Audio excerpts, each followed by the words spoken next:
Well, a local woman witnesses this disturbing act, a man touching himself, watching a playground full of children, and she decides to report it to authorities. Years later, that man, Marvin Mendoza, is behind bars for breaking into an elderly woman's home and raping her. Could the previous crime have been how authorities found him now? CBS 12's Lily Ortiz spoke to a woman who came forward and looks into the matching evidence. Lily? Jenny Parks called 911 after witnessing that sickening act. She said Marvin Mendoza was exposing and touching himself near this playground in front of children. She said that the DNA evidence they collected in that arrest in 2019 is what led investigators to find and arrest him this week for that home invasion attack that happened inside a senior community. Jenny Parks will never forget the face and name of accused rapist Marvin Mendoza. As soon as I saw that name, I was just like, that's him. That's in. 20-year-old Mendoza was arrested this week for an unthinkable crime.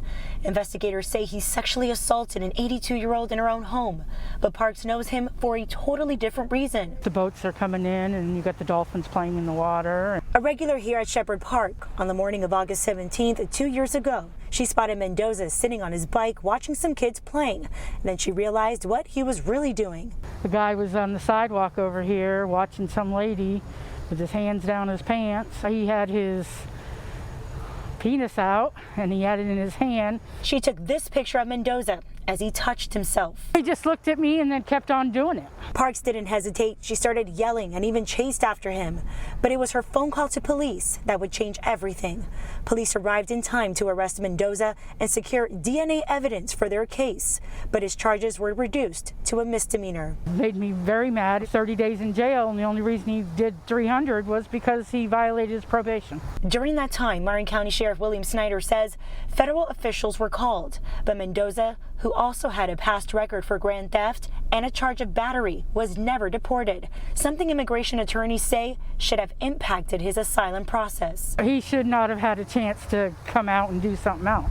It was only recently after Parks heard about his recent arrest for rape that she learned how he was caught. The state attorney's office told her, they said because you said something, you know, they got the DNA. We were able to connect the two. The DNA from that day at the park 2 years ago helped deputies to find their elusive rapist.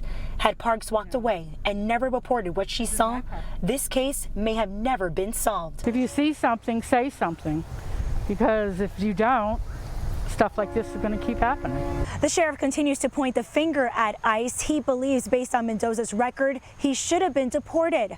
ICE has yet to respond to our questions. In Stuart, I'm Lily Ortiz, CBS 12 News.